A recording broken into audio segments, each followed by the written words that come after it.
नमस्कार, बहुत स्वागत है आपका न्यूज़ 18 के डिजिटल प्लेटफॉर्म पर और मैं हूं आपके साथ प्रशांत कटारे। मेरे साथ चर्चा करने के लिए मौजूद हैं आनंद, मेरे साथी। आज हम चूंकि चर्चा करने जा रहे हैं बेहद अहम मसले पर। मसला है अमेरिका और ईरान के बीच होने वाली अगली बातचीत, और अगली बातचीत का मकसद है परमाणु डील। यानी कि अमेरिका चाहता है कि जो ईरान है वो परमाणु हथियार ना बनाए। इससे पहले एक मुलाकात, एक बातचीत हो चुकी है और अब नंबर अगली बातचीत का है। इसके पीछे क्या कारण रहे, इस टेबल पर एक बार क्यों आ रहे हैं दोनों देश, क्या इनके बीच डील हो सकती है, क्या दोनों की शर्तें हैं, इन तमाम पहलुओं पर हम चर्चा करेंगे और मध्यस्थता कौन कर रहा है वो भी आपको बताएंगे। तो आनंद मेरे साथ हैं, इस पर विशेष रोशनी डालने के लिए डिटेल बताएंगे आपको कि कैसे और क्या क्या रणनीति हो सकती है, क्या इस बैठक का नतीजा हो सकता है। आनंद, ईरान और अमेरिका की बहुत महत्वपूर्ण बैठक है, होने जा रही है, बहुत सारी आशाएं भी हैं। लंबे समय से अमेरिका दबाव भी बना रहा था ईरान पर कि भाई आप परमाणु शस्त्र ना बनाएं, आप उसके लिए बहुत सारे प्रतिबंध भी लगाए गए ईरान पर। अब बैठक होने जा रही है, क्या बैठक से निकल सकता है, कैसे ये बैठक होने जा रही है? बिल्कुल, देखिए ओमान में ये पहली बैठक थी जो सफलतापूर्वक हुई है और दोनों देशों की तरफ से इसकी बैठक की प्रतिक्रिया भी आ गई है। दोनों देशों ने बोला है कि ये जो बैठक थी ये बैठक सफल रही है और इस बैठक को लेकर के ओमान को धन्यवाद भी दोनों देशों ने कहा है, किया है। और दरअसल ये बैठक जो हो रही थी ओमान में हो रही थी और ये बैठक की मध्यस्थता ओमान कर रहा था। तो एक तरीके से दोनों की वार्ता जो बोलना चाह रहे थे, जो बात कहना चाह रहे थे, जैसे अमेरिका ईरान को जो कहना चाह रहा था या फिर ईरान जो अमेरिका से बात रखना चाह रहा था, उसका आदान प्रदान कर रहा था ओमान। तो ओमान को धन्यवाद दोनों देशों ने कहा है। लेकिन अब जो खबर बड़ी आ रही है वो बड़ी खबर ये है कि दूसरी बैठक भी शेड्यूल हो गई है दोनों देशों के बीच, और ये बैठक दोनों देशों की जो बैठक होगी, दूसरी बैठक जो होगी ये भी ओमान में ही होगा और इसकी मध्यस्थता भी ओमान ही करेगा। तो इस बैठक, ये जो दूसरी बैठक है, ये दूसरी बैठक होने वाली है 19 अप्रैल को, और ये 19 अप्रैल को बैठक होने वाली है। लेकिन इसमें ये देखा जा रहा है कि क्या ईरान, जैसे इस पहली बैठक में अप्रत्यक्ष रूप से बैठक में शामिल हुआ था ईरान, तो क्या दूसरी बैठक में प्रत्यक्ष रूप से शामिल होगा या बातचीत करेगा अमेरिका से कि नहीं करेगा, ये तो अभी स्पष्ट नहीं हो पाया। लेकिन अच्छा, थोड़ा आनंद ये जरूर बताइएगा, पहली जो बैठक थी उसमें हुआ क्या क्या था, आखिर क्या क्या बातचीत हुई थी, क्या प्रोग्रेस हुई थी? बिल्कुल, ये बहुत महत्वपूर्ण सवाल है आपका। दरअसल ये पहली जो बैठक हुई थी इसमें दोनों देशों ने अपनी शर्तें रखी हैं, दोनों देशों ने अपनी मांगें रखी है। ईरान ने जो मांग रखी है वो एक तरीके से ईरान बहुत पहले से ये मांग करता आया है। ईरान का जो 3 सबसे मुख्य मांग है, वो पहला मांग है कि विदेश में जो जब्त ईरानी संपत्तियां हैं उसको फौरन उसको रिलीज कर दिया जाए अमेरिका की तरफ से।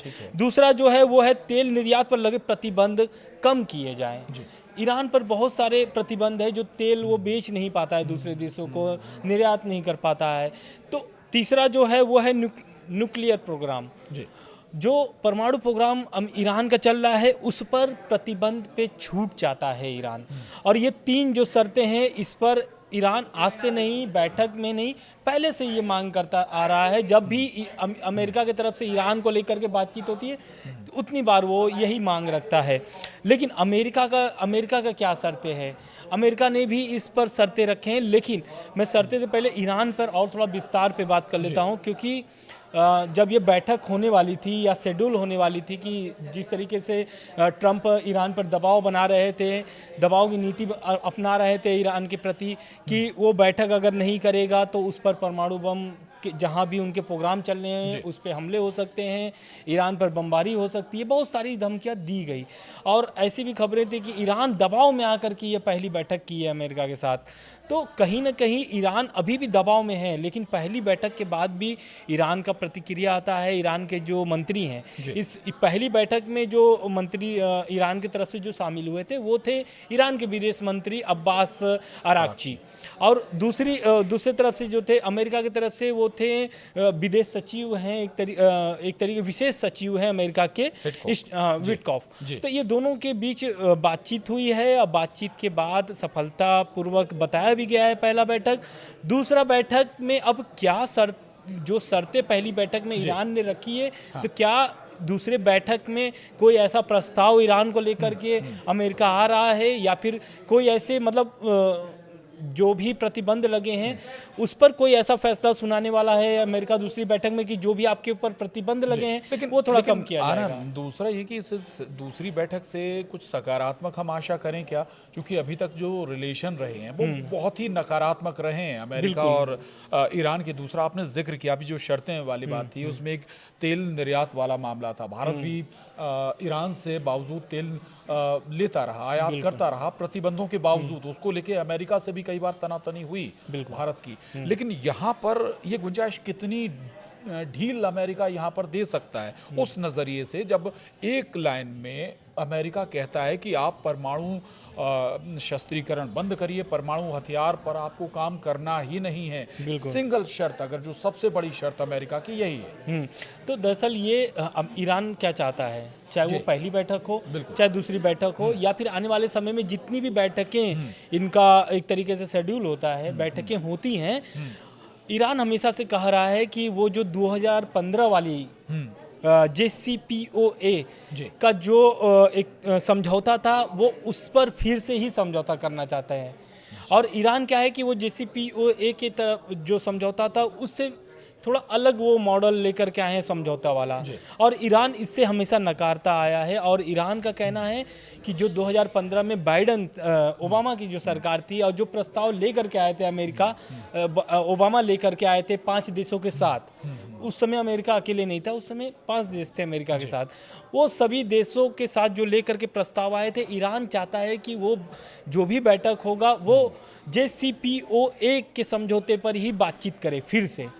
लेकिन जो अमेरिका का जो इस बार का डील है ईरान से, वो उससे थोड़ा अलग है। और ट्रंप जो है वो आज के समय के अनुसार अलग है, राष्ट्रपति अलग हैं, और ट्रंप बिल्कुल अलग अंदाज में चलने वाले व्यक्ति हैं। अपने अंदाज से शर्तें रखते हैं, अपने अंदाज से दूसरे देशों पर पाबंदियां भी लगाते हैं। तो फिर हमें बहुत ये एक्सपेक्ट नहीं करना चाहिए, क्योंकि यहाँ पर जैसा कि सामने आया आनंद कि लगातार धमकियां दे रहे हैं कि अगर आप हमसे बातचीत नहीं करते हैं, समझौता नहीं करते हैं, तो हमारे पास दूसरा रास्ता है। एक नजरिए से धमकी तो लगातार दे ही रहे हैं। तो इसीलिए सवाल उठता है कि क्या कोई सॉल्यूशन निकलेगा क्या, क्योंकि ईरान का जो अंदाज रहा है या जो रवैया रहा है वो बैकफुट पर जाने वाला नहीं रहा है। यहाँ तक कि इजराइल पर भी उसने जब मिडिल ईस्ट में जब स्थिति बनी थी तब इजराइल पर भी डायरेक्ट हमला किया था ईरान। बिल्कुल, वो जो हमला ईरान ने किया था इजराइल पर, उस समय हमास के जो चीफ थे उनकी हत्या कर दी गई थी इजराइल के द्वारा, ऐसा दावा है।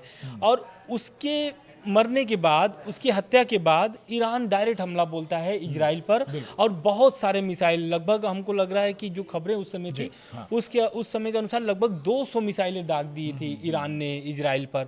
उसका इजराइल ने प्रतिक्रिया भी दिया था। लेकिन अब ईरान जो है इजराइल से नहीं अमेरिका से अभी समझौता चाहता है, और समझौता ये चाहता है कि पहले जो मेरी स्थिति बिगड़ी हुई है, आर्थिक स्थिति, उसको एकदम ठीक किया जाए। क्योंकि आर्थिक स्थिति में क्या होता है कि उनके ऊपर बहुत सारे वित्तीय पाबंदी लगी हुई हैं, जिससे बहुत सारे देशों से, ऐसा नहीं है कि अमेरिका अकेले लगाए, अमेरिका से जितने जुड़े हुए दोस्त हैं, यानी अमेरिका के जितने भी जुड़े हुए दोस्त हैं, वो भी वही अपनाते हैं जो अमेरिका अपनाता है ईरान के प्रति। तो कहीं ना कहीं, और इस बैठक के बाद भी ईरान के बहुत सारे ऐसे अधिकारी हैं जो ईरान के सुप्रीम लीडर हैं आयतुल्लाह अली खमनेई से उन्होंने एक तरीके से चेताया है कि ईरान और अमेरिका की जो भी बैठक हुई है, भले अमेरिका बोलता है कि सफलतापूर्वक बैठक है, लेकिन अमेरिका पे विश्वास अभी उतना नहीं किया जा सकता है जितना किया जा रहा है।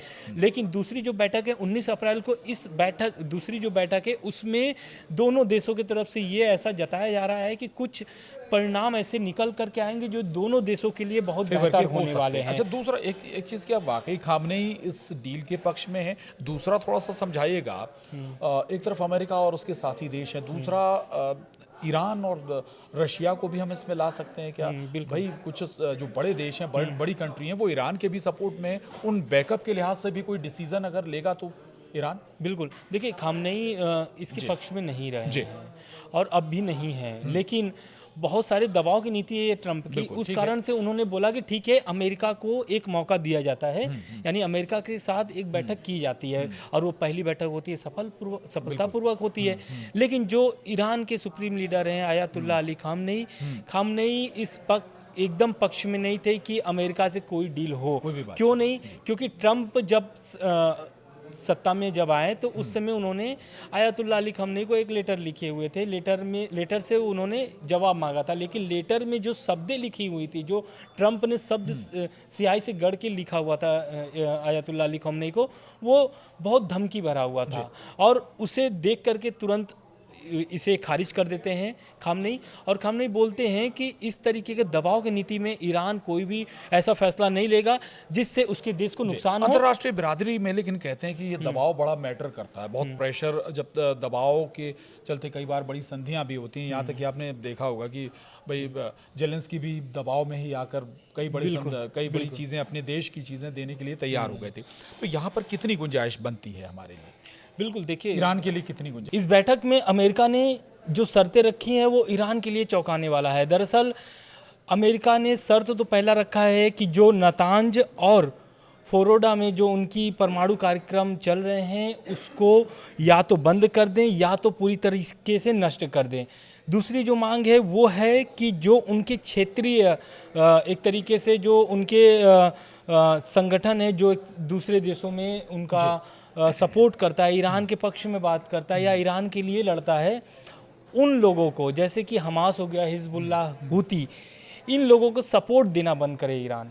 और ईरान इस पर लगातार बोलता आया कि मेरे तरफ से कोई भी ऐसा सहयोग नहीं दिया जा रहा है, लेकिन कथित रूप से आरोप यही लगता है कि ईरान के समर्थन में, ईरान के सहयोग से ये लोग इजराइल पर हमला करते हैं, हमास, हिजबुल्लाह, हूती।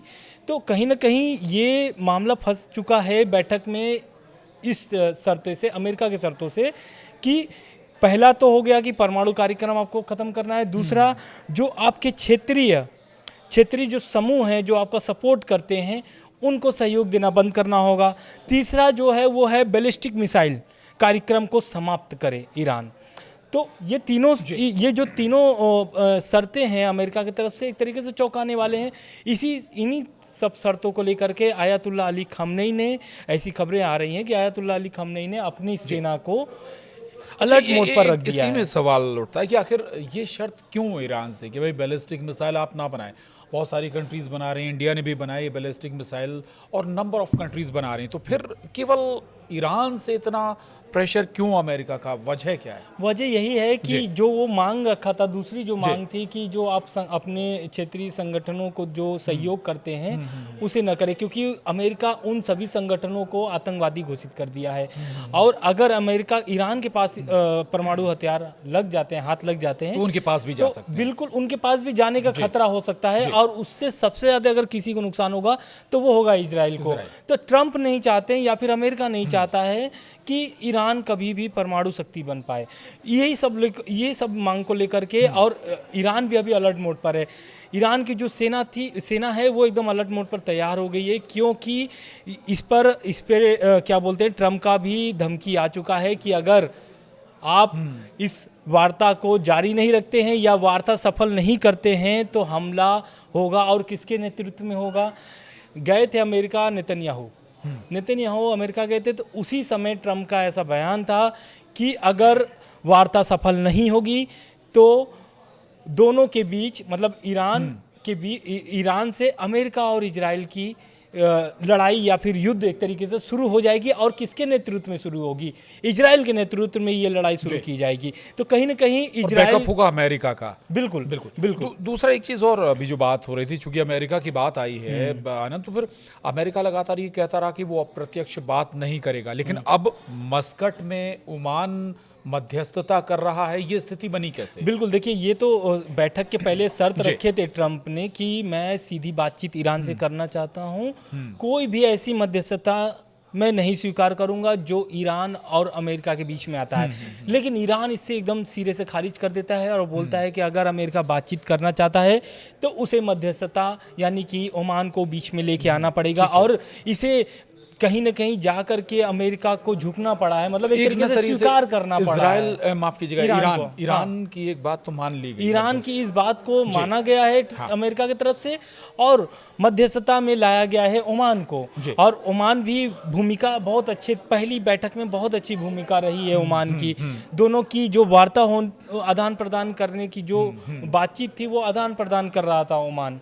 तो अब ये जो पहली जो शर्त थी वो तो एकदम सिरे से खारिज हो गया, और अमेरिका को स्वीकार भी करना पड़ा ईरान की बातें। तो कहीं ना कहीं ये झटका तो है, लेकिन आप जो शुरू में बोल रहे थे कि अंतर्राष्ट्रीय परमाणु एजेंसी का जो दावा है कि ईरान परमाणु बम हासिल कर सकता है और ऐसी बैठकें चल रही है, तो क्या मतलब कि ईरान करेगा अगर उसके पास परमाणु बम है तो? हालांकि जैसा आनंद, दो तीन बातें। तो ये ज़रूर कहा जा रहा है कि इंटरनल लगातार तैयारी कर ही रहा है, लगातार संवर्धन कर ही रहा है यूरेनियम का ईरान, और उसी दिशा में आगे लगातार बढ़ रहा है। कुछ दिन पहले सुरंगों के अंदर एक वीडियो भी आया था कि सुरंगों के अंदर हजारों मिसाइलें, ड्रोन सब तैयार हैं जंग के लिए। तो ऐसी स्थिति में लगता नहीं कि कोई बहुत आसान रास्ता यहाँ से निकलता हुआ नजर आ रहा है। बिल्कुल, देखिए रास्ता तो निकलता हुआ नजर नहीं आ रहा है, लेकिन अमेरिका और ईरान दोनों जानते हैं। ईरान, जैसा कि आपने जिक्र किया मिसाइल सिटी, उसको वो टैगलाइन दिया था ईरान ने कि मिसाइल सिटी, और उसमें दोनों अधिकारी थे, वो थे IRGC के भी अधिकारी थे और ईरान के सैन्य अधिकारी भी थे, दोनों ही शामिल थे। उस एक तरीके से जो आर्मी जीप होती है उस पर वो लोग निरीक्षण कर रहे थे पूरे मिसाइल सिटी का। ये तो मिसाइल सिटी की बात हो गई। ईरान पूरी तैयारी में है अमेरिका से लड़ाई करने के लिए। दूसरी बात जो बहुत इंपॉर्टेंट है वो इसी बैठक से जुड़ी हुई है, ये लास्ट है इंफॉर्मेशन। ये है कि ईरान, ट्रंप ने 60 दिनों का मोहलत दिया है ईरान को, और इन 60 दिनों में कितनी वार्ता होती है ईरान की ये तो देखने वाली बात होगी। लेकिन एक तरीके से उनको अगर ये वार्ता सफल होगी तो जून के 2025 तक ये समझौते पे हस्ताक्षर हो सकते हैं। बिल्कुल बड़ी बात आपने कही, और हमें देखना होगा कि मस्कट में चूंकि जो दूसरे दौर की बातचीत चल रही है या होने जा रही है अमेरिका और इजराइल, माफ़ कीजिएगा, ईरान के बीच, वो क्या नतीजा देती है। लोगों को बहुत सारी आशाएं ज़रूर हैं, लेकिन क्या निकलेगा ये वक्त बताएगा। आज की इस चर्चा में इतना ही। धन्यवाद।